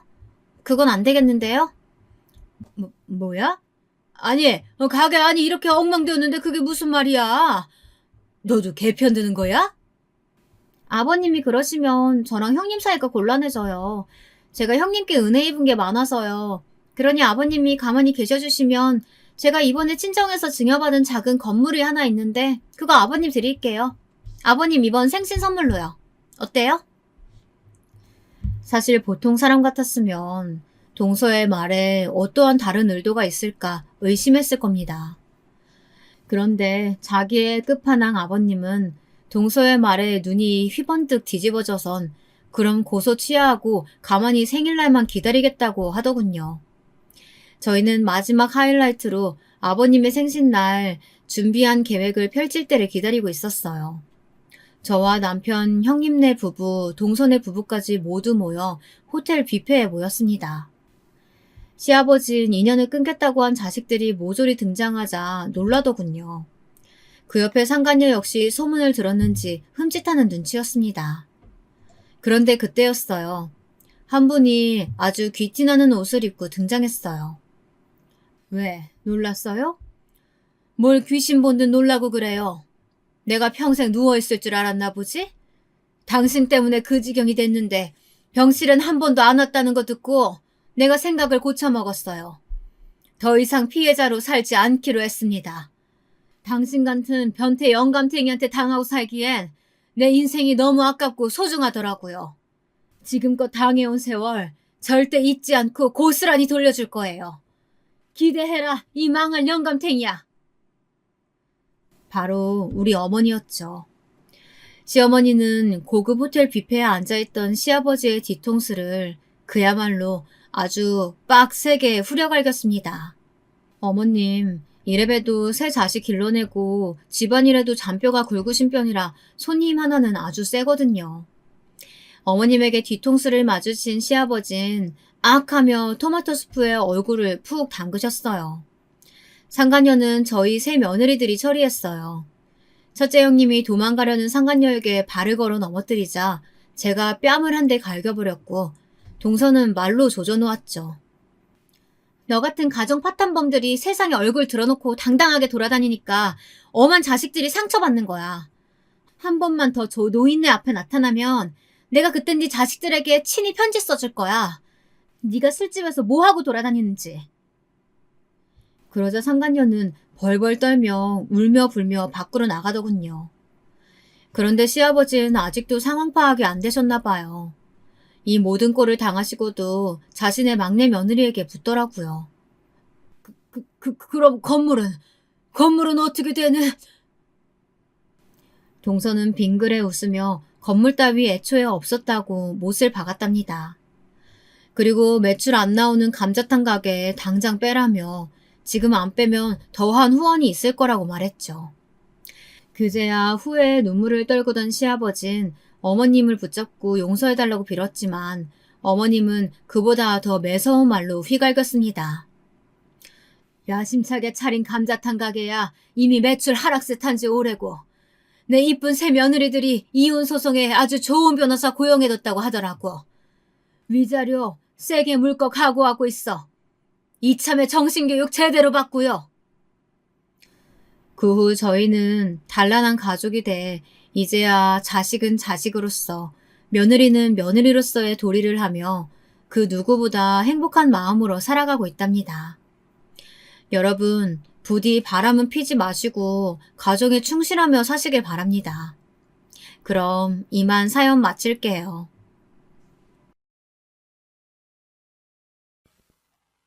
안녕하세요. 저는 올해로 40이 되는 새댁이라고 하기엔 조금 연식이 된 대한민국의 여성입니다. 우연히 유튜브로 사연 채널을 접해 다양한 사연을 듣다 보니 공감되는 부분도 있고 해서 저도 제 인생에서 가장 통쾌했던 에피소드를 오늘 말씀드려보려고 해요. 제가 재미있게 들었던 것처럼 부디 재미있게 들어주시길 바랍니다. 그럼 이야기 시작하겠습니다. 저는 서울은 아니지만 우리나라에서 손꼽히는 대도시에서 태어났습니다. 1980년대생인 저희 세대는 부모님들이 지독한 가난을 겪은 것과는 달리 많은 것을 누리고 살았죠. 저희 집은 아버지는 금융 쪽 회사를 다니셨고 어머니는 가정주부셨어요. 저는 3남매 중 장녀이고요. 아이가 셋이라 형편은 빠듯했어도 부모님은 자식 교육에는 열성이셔서 학교에서 받아쓰기를 틀려오면 종아리를 맞으며 혼나기도 하고 주판 학원을 다니고 피아노도 배우며 즐겁게 자랐던 기억이 납니다. 그렇게 초등학교 시절과 중학교, 고등학교를 지나 저는 화학 전공으로 대학을 가게 되었어요. 아무래도 저까지 자식이 셋이라 형편이 빠듯했기에 20살이 되어 막 사회에 발을 내딛던 그 순간부터 저는 결혼 자금을 부모님께 손 벌리지 말고 내가 모아야겠다는 다짐을 하고 아르바이트를 시작했습니다. 제일 처음 시작했던 아르바이트는 편의점이었어요. 2달 일을 하고 나니 점장이 자신의 조카가 일해야 한다면서 저를 쫓아내더군요. 억울했지만 이것도 사회생활이려니 하고 다시 프랜차이즈 빵집 알바를 구했습니다. 빵의 이름을 외우고 하루 종일 서 있고 화장실도 눈치 보며 다녀와야 하는 일이 힘들었지만 열심히 일해서 번 돈 50만 원이 처음 통장에 들어온 것을 본 순간 너무 기뻤습니다. 그렇게 저는 대학 다니랴 아르바이트 하랴 바쁜 20대를 보냈어요. 그리고 27살이 되던 해 전공을 살려서 제약회사에 취직을 했습니다. 복지나 처우가 좋은 외국계 제약회사였어요. 유명한 약이 많았기 때문에 한국 제약회사처럼 접대를 하거나 할 필요도 없었고 그저 병원을 한 번씩 방문해서 의사 선생님들께 약을 드리고 또 바뀐 사항들을 전달하면 되는 일이었습니다. 그 외에 다른 마케팅 역시 제 적성에 맞아서 저는 아주 바쁜 20대 후반에서 30대를 맡고 있었습니다. 요즘 제 나이대 사람들 중에 결혼을 안 하는 사람들이 아주 많은 거 아시나요?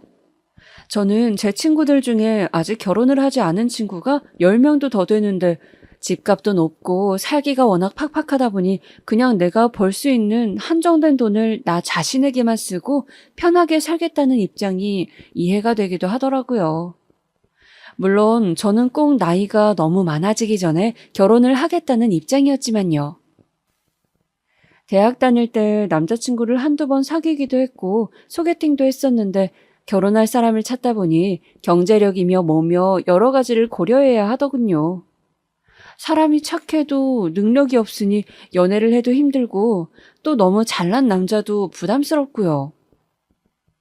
그렇게 저는 결혼 자금이 없다고 5년 후에 결혼하자던 대학생 때 만난 남친을 그만 차버리고 저와 비슷하거나 조금 나은 형편의 남자를 찾아 소개팅을 하고 있었어요.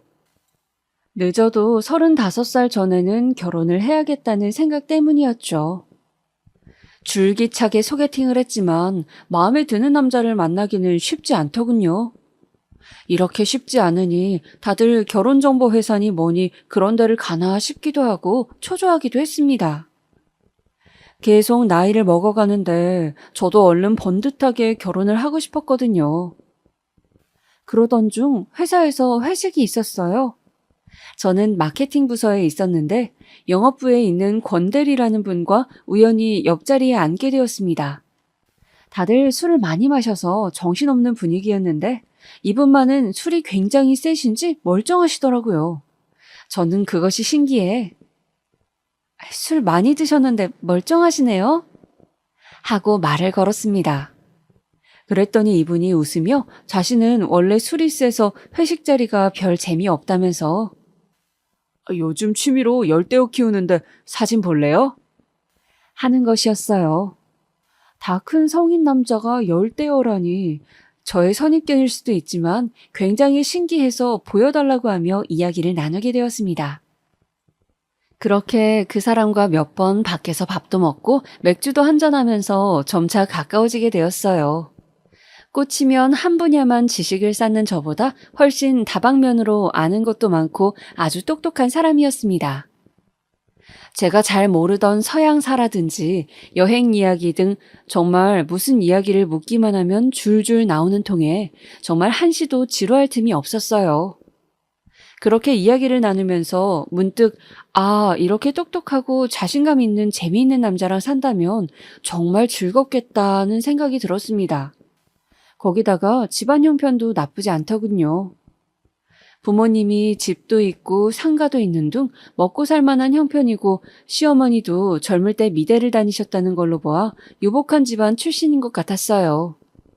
저는 결혼 자금이 없어 헤어졌던 전 남친을 떠올리면서 이번 연애는 예감이 좋다고 생각했습니다. 그렇게 저희는 회사 비밀 커플로 연애를 1년 정도 했어요. 그리고 양가 부모님께 결혼을 하고 싶다고 인사를 드리게 됐죠. 저는 그렇게 5월에 신부를 꿈꾸며 결혼 준비를 하게 되었습니다. 혼수며 예단이며 제 예상보다 시댁에서 갖추기를 원하는 것들은 꽤 많았어요. 집은 시댁에서 해주는 돈과 제가 일하며 그동안 모은 돈을 합쳐서 대출을 끼고 작은 아파트를 샀고 어머니는 모피가 가지고 싶다고 하셔서 비싼 모피 코트를 한 벌 해드렸습니다. 예비 신우에게는 백화점 명품관에서 비싼 가방을 사드렸고요. 이불이며 한복이며 혼수를 보러 다닐 때에도 시어머님의 의견이 강하셔서 어머니의 의견대로 저는 어머니와 둘이 만나 결혼을 준비했어요. 친정 어머니께서는 이제 그 집안을 들어가 살아야 하는데 예비 시어머니 원하는 대로 어지간하면 맞춰드리는 것이 좋다고, 지금 삐그덕거리면 살면서 계속 그게 트집거리가 된다고 하셨어요. 저는 세상이 많이 바뀌었다고는 해도 여전히 시댁은 어려운 존재이구나 하면서 어머니 비위를 거스르지 않으려 노력했습니다. 그렇게 참고 또 참으면서 어머님 의견을 최대한 반영하여 결혼 준비를 가까스로 마치고 드디어 결혼식이 당일이 되었는데 문제가 터졌습니다. 시어머니 단골집이라는 한복집에서 약속한 식 진행 시간에 한복을 보내주질 않아서 혼주인 친정어머니가 한복 없이 식을 치를 상황이 된 것이었습니다. 다행히 저희가 일찍 체크를 하고 한복집에 항의해서 사장님이 급하게 퀵 서비스를 이용해서 간신히 식 시작 30분 전에 한복을 받았어요. 그리고 정신없이 식을 치렀죠. 그리고 저희는 유럽으로 즐겁게 신혼여행을 다녀왔습니다. 여행을 무사히 마치고 친정에 들러 하룻밤을 자고 다음날 시댁으로 인사를 드리러 갔어요. 그런데 제가 올리는 절을 받으신 시어머니께서는 신혼여행은 어땠는지 묻지도 않으시고 대뜸 한복 사건을 거론하며 친정엄마 흉을 보시는 거였어요. 아니, 사돈은 그런 걸 하나 꼼꼼하게 못 챙기셔서 어쩐다니? 나보다 5살이나 젊은 양반이 한복이 안 오면 미리미리 전화로 체크를 했었어야지. 저는 신혼여행 다녀왔다고 선물을 잔뜩 가지고 기분 좋게 왔다가 친정엄마 욕을 들으니 기분이 너무 안 좋았습니다. 솔직히 결혼 잘못한 거 아닐까, 지금 첫 단추부터 잘못 깨고 있는 것은 아닐까 하는 생각이 굴뚝 같았지만 시어머니께서 그렇게 꼬투리 잡으시는 것 빼고는 남편도 저와 잘 맞았고 서로의 조건도 누가 봐도 훈훈한 커플이었기 때문에 애써 참는 것만이 능사라던 친정엄마 말을 떠올리면서 한 귀로 듣고 한 귀로 흘리며 어색하게 웃었습니다. 지금 이 이야기는 못 들은 것으로 하자고 스스로 세뇌를 시키면서요. 그때는 이런 일로 시어머니께 대들거나 해서 시끄러워지고 싶지 않았고 저만 좀 누르면 잘 지나갈 거라고 생각했거든요. 어차피 남편하고 제가 사는 것이지 제가 시어머니와 사는 것은 아니니까요. 남편은 시어머니의 이런 태도에 대해 우리 엄마가 원래 좀 까칠해서 그렇지 나쁜 사람은 아니라며 좀 이해해달라고 거듭 저의 손을 잡고 사과를 하더군요.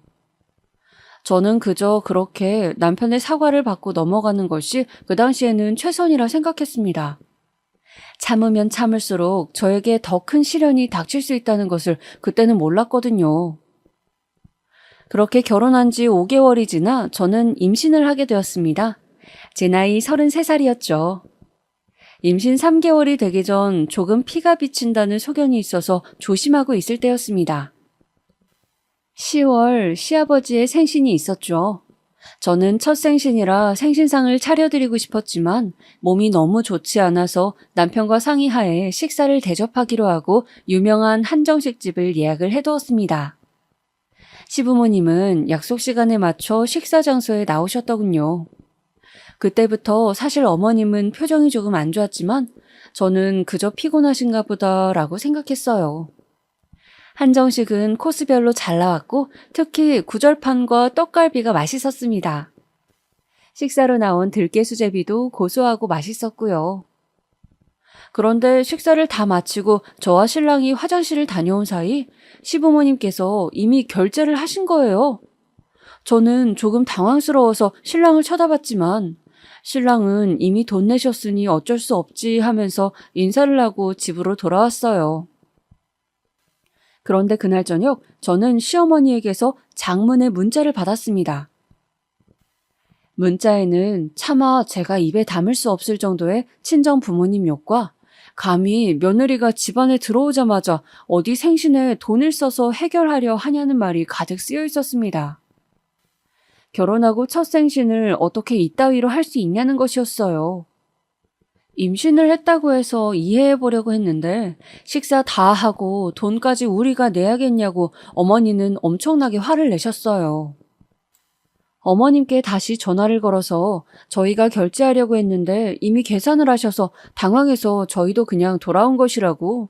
지금이라도 돈은 드리겠다고 했지만 어머니는 그냥 아들 자식은 결혼하면 남이라더니 딱 그 짝이라며 뱃속에 지 새끼만 중요하지 물고 빨고 키워준 부모는 온데간데 없다고 계속 소리를 지르며 화를 내시는 것이었어요. 저는 너무 걱정도 되고 어머님의 기분이 안 좋으신 것 같아서 뭉치는 배를 잡고서 마트를 가서 장을 봤습니다. 그리고 집으로 돌아와서 잡채며 불고기며 제가 당장 할 수 있는 모든 요리를 다 해서 큰 5단 도시락통에 과일이며 뭐며 담아서 시댁으로 갔어요.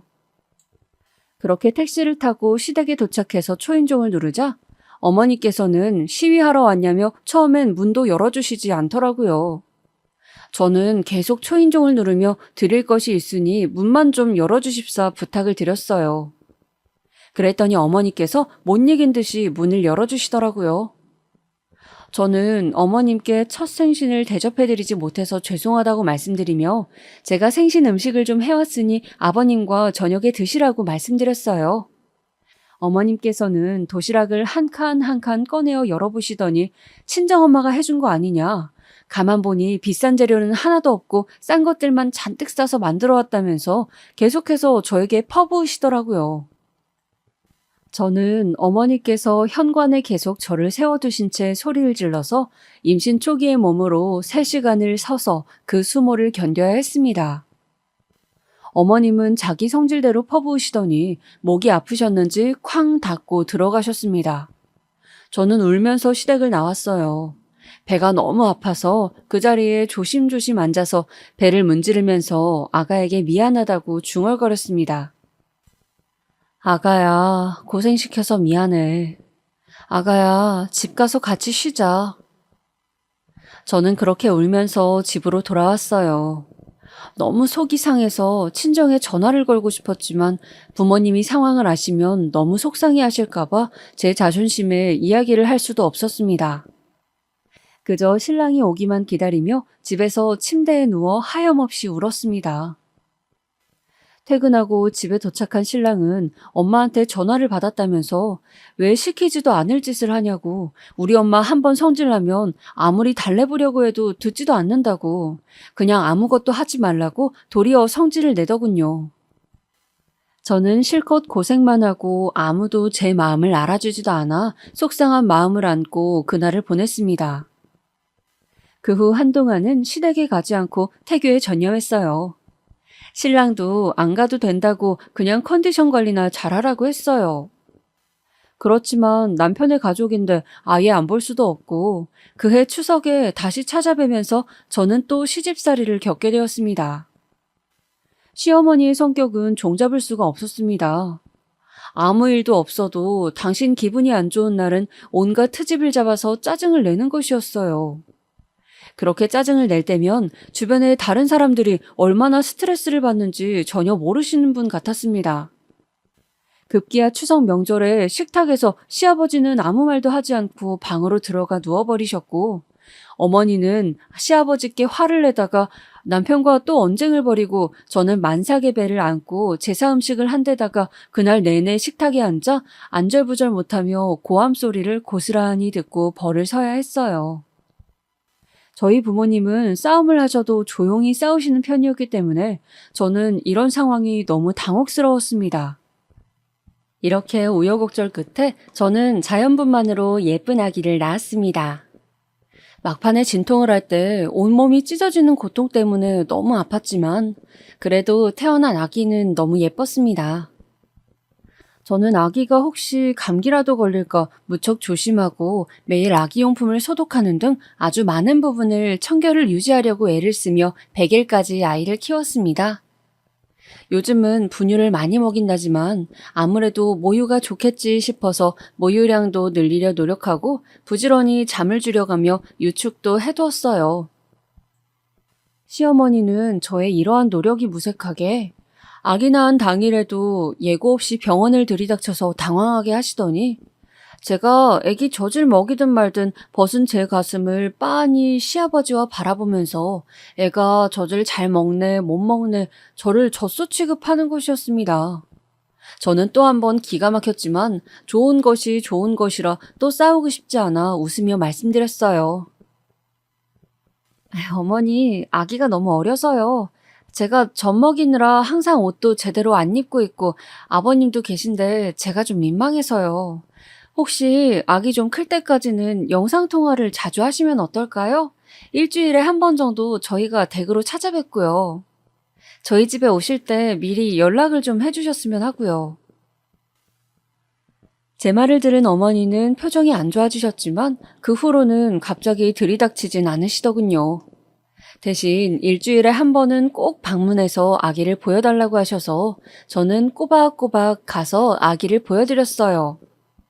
그런데 한 번은 제가 목도 조금 따갑고 감기 기운이 있어서 말씀드리니 어머님은 그냥 오라고 일주일에 한 번 손주 얼굴도 못 보게 하는 거냐 역정을 내셔서 혹시 제 감기가 아기한테 옮길까봐 마스크를 한 채로 어머님을 찾아갔습니다. 시댁에 있는 내내 마스크를 하고 손을 계속 닦는 저를 보면서 어머니는 대놓고 저에게 결벽증이라고 욕을 하시더군요. 네 성격이 유난스럽다 했더니 결벽증이 있는 것 같다면서 그것도 정신병이라고 우리 집에 무슨 병균이라도 있는 양 마스크를 하고 온갖 유난을 떤다면서 그렇게 계속 저한테 욕을 하시는 것이었어요. 저는 제가 감기 기운이 있어 그런 것이라 울먹거리며 말씀드렸지만 어머니는 한번 기분이 나빠지시자 아예 저의 말을 듣지도 않고 계속 소리를 지르셨어요. 결국 아기가 놀라 경기를 일으켜 저는 응급실을 다녀와야 했습니다. 그리고 돌아오는 차 안에서 어머님은 진짜 왜 그러시는 거야? 라고 남편에게 한마디를 했다가 철썩 남편에게 뺨을 맞았습니다. 저는 대체 지금 무슨 일이 일어난 건가 얼떨떨했어요. 내가 지금 제대로 겪은 일이 맞나? 이 사람이 지금 나를 때린 거야?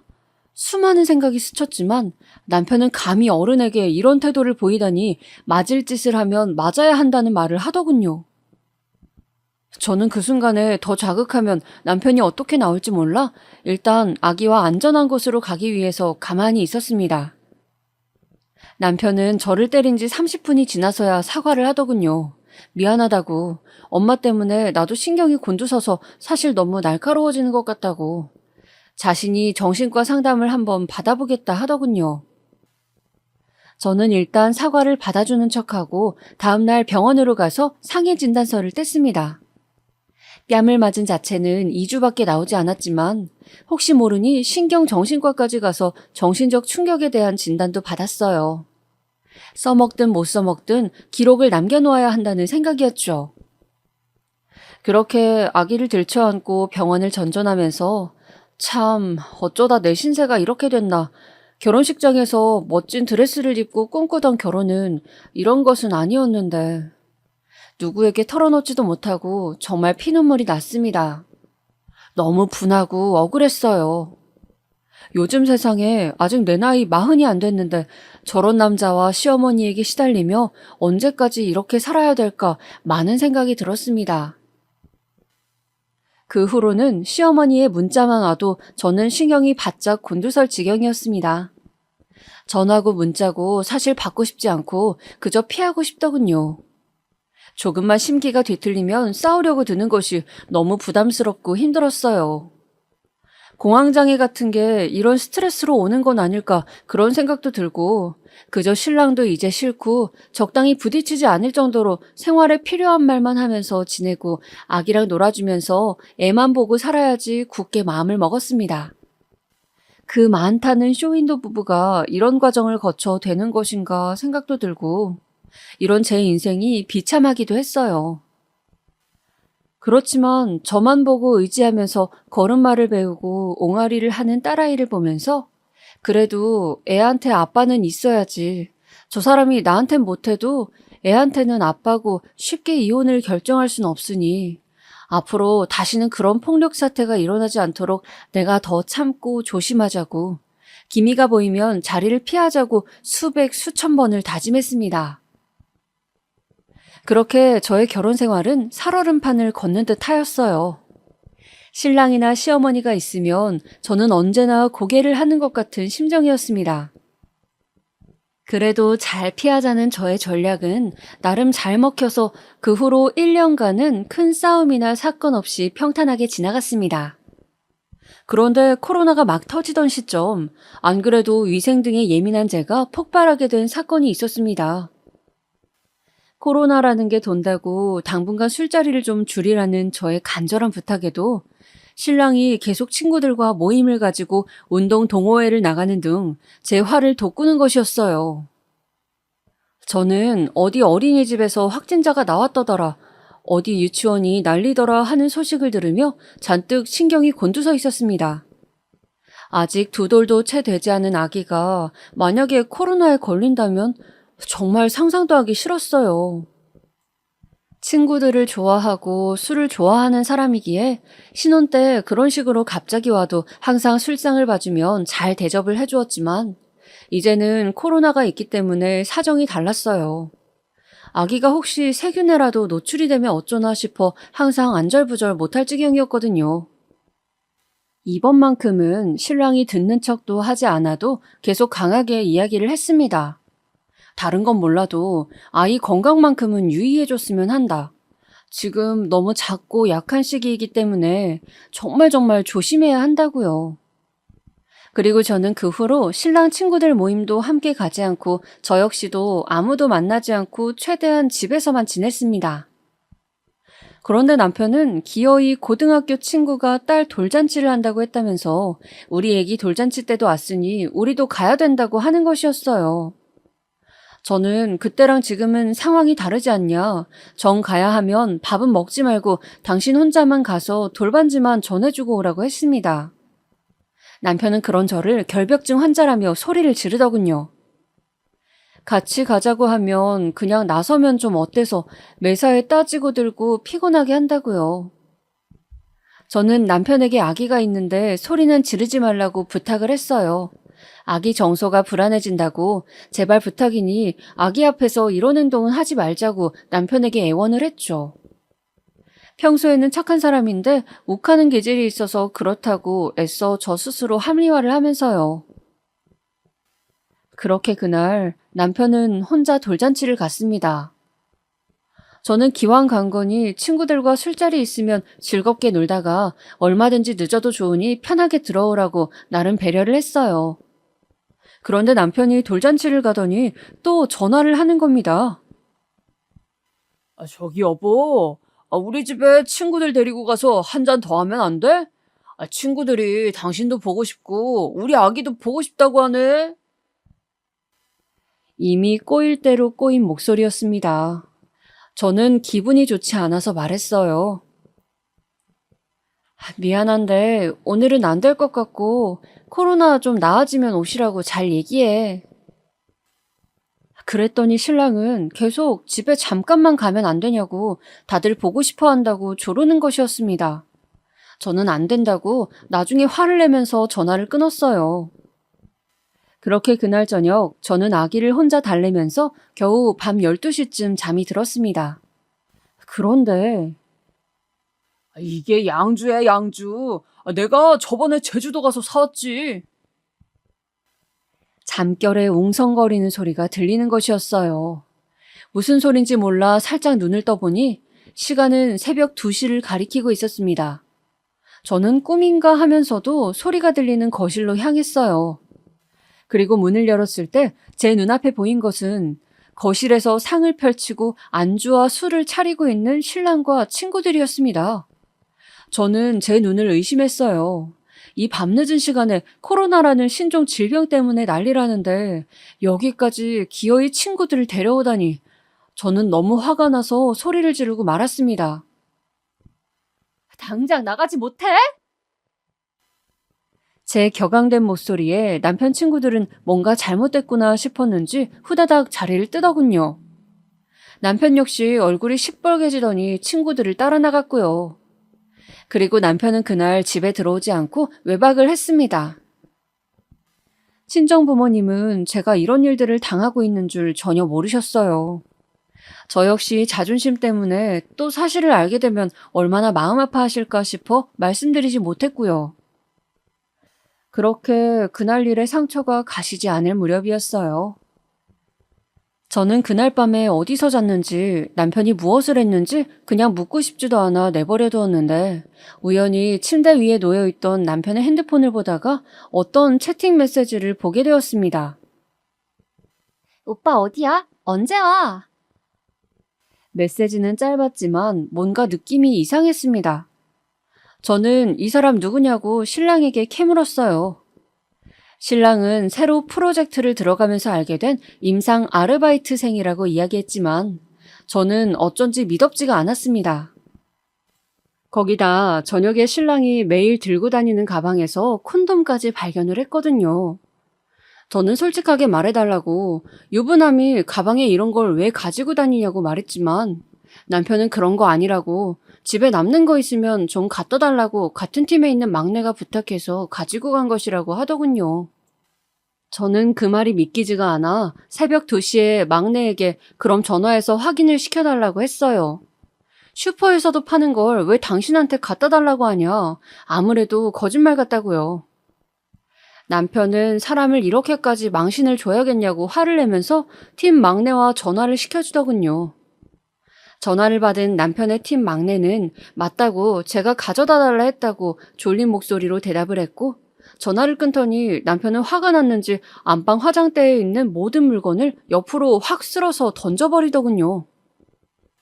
저번에도 집까지 온 친구들 앞에서 그렇게 망신을 주더니 얼마나 더 자기 친구들이나 직장 동료 앞에서 너의 그 또라이 같은 성격 때문에 내가 망신을 당해야겠냐며 또 소리를 지르고 화를 냈습니다.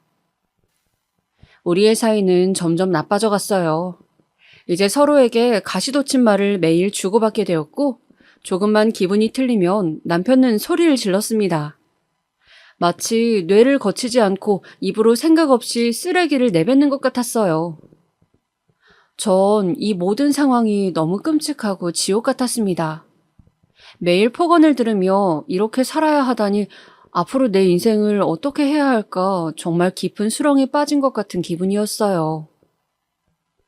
그 후로 우리 부부는 거의 말을 하지 않고 지내게 되었습니다. 무슨 말을 해도 서로 좋은 말이 나오지 않으니 신랑도 저도 말을 하기 싫었던 거겠죠. 그렇게 우리는 한 달이 넘는 시간을 냉전을 했어요. 신랑도 저도 각자 자기 할 일만 했습니다. 너무 꼴보기 싫어서 퇴근하고 신랑이 와도 저녁도 차리지 않고 저는 애기만 돌보고 있었습니다. 그러던 어느 날이었어요. 갑자기 제가 보고 싶어 왔다면서 예고 없이 친정아빠가 저희 집에 찾아왔습니다. 아빠, 어쩐 일이세요?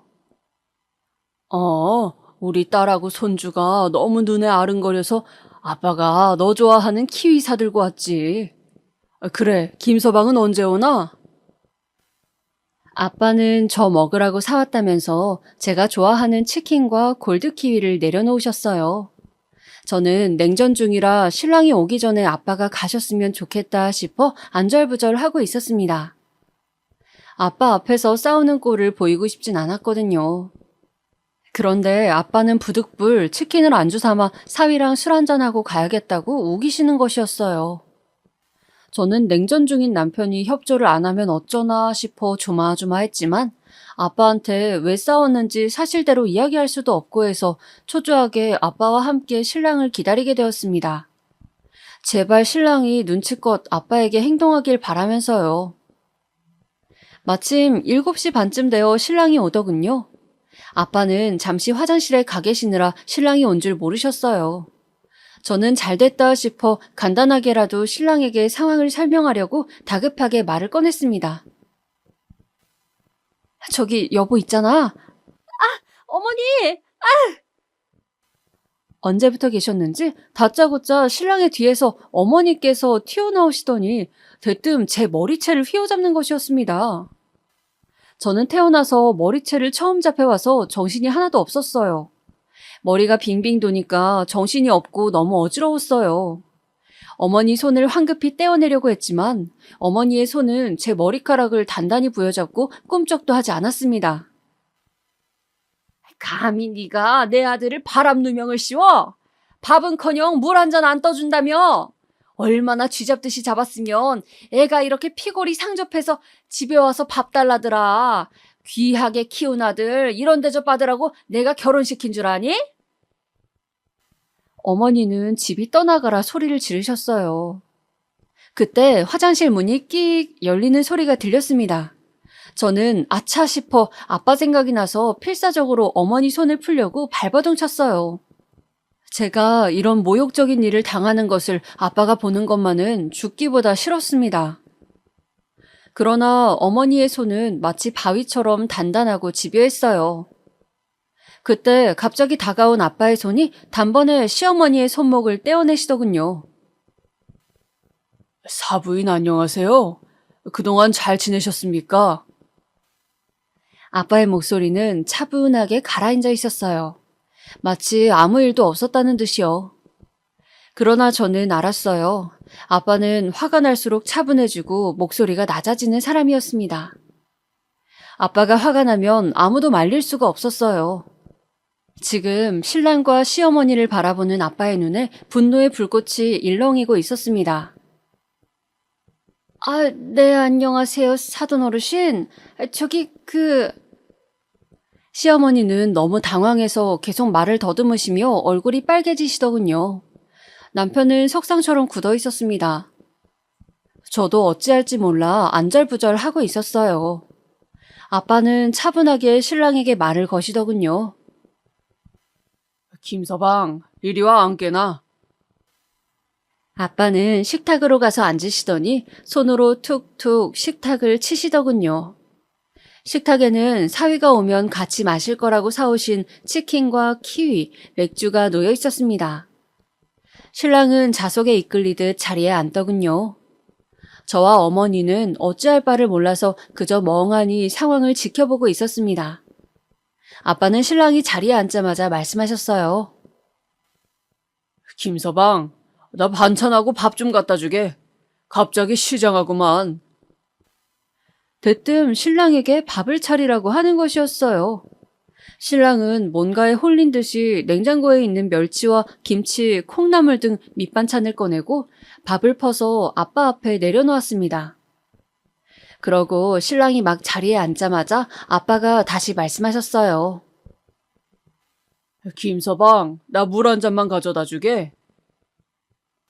분명히 아까 한 번에 이야기해도 될 일을 지금 아빠는 일부러 신랑을 벌세우고 있었습니다. 신랑은 당황한 듯이 아빠를 쳐다봤고 신랑을 바라보는 아빠의 눈빛에서 레이저가 나오더군요. 신랑은 아빠의 눈빛에 쫄았는지 말없이 다시 일어서 물을 가져다 주더군요. 김서방, 그런데 이 멸치가 좀 짜구만. 아빠는 물을 가져다 준 신랑이 식탁에 앉자마자 또 타박을 하는 것이었어요. 상황을 보던 시모가 화가 났는지 끼어들더군요. 아니, 사돈, 지금 뭐 하시는 거예요? 제 아들한테 왜 이런 잔심부름을 시키시는 거예요? 야, 넌 뭐 하고 있니? 아빠 물 안 갖다 드리고. 사돈, 제 딸한테 지금 야라고 했습니까? 갑자기 아빠의 목소리는 더 낮아졌어요. 저는 아빠가 점점 더 화가 났다는 것이 느껴졌습니다. 그래서 더 늦기 전에 어서 신랑과 시모를 내보내야 한다고 생각했어요. 이대로 가다가 아빠가 폭발할까봐 두려웠습니다. 야, 김서방아, 여기 어머니 물 좀 갖다 드려라. 아빠는 시어머니를 똑바로 바라보면서 남편에게 갑자기 하대를 하는 것이었어요. 저는 두 어르신이 폭발할까봐 너무 걱정이 되면서도 고양이 앞에 쥐처럼 어찌할 바를 모르는 남편을 보니 한편 웃음이 새어나오더군요.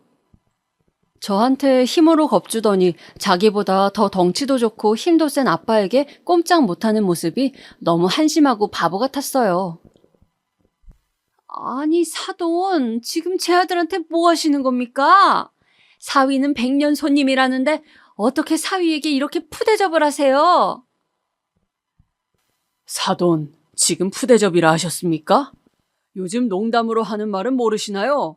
사위 자식, 개 자식이라던데 제가 사위 머리카락도 뜯어드려야 정신을 차리시겠습니까? 자기 자식 귀하면 남의 자식도 귀한 줄 알아야지. 내 딸을 어떻게 키웠는데 다 죽여버릴라니까. 김서방, 이리 와. 내 오늘 자네 머리털 싹 다 뽑아줄라니까. 아빠는 기세등등하게 시어머니 앞에서 부엌 가위를 들더니 신랑의 머리카락을 자르기 위해 신랑을 향해 가더군요. 우와, 이거 놓으세요. 신랑은 건장한 제 아버지가 큼직한 가위를 들고 나를 서걱거리며 머리를 잡으려 하자 기겁을 하고 총알같이 빠른 속도로 현관문을 향해 튀어나가더군요. 그 속도가 얼마나 빠르던지 저는 100m 달리기 국가대표 같다는 생각을 했습니다. 아빠의 행동에 저도 모르게 실소가 나오더군요. 마치 궁지에 몰린 생쥐골에서 천군만마를 얻은 듯한 기분이 들었어요.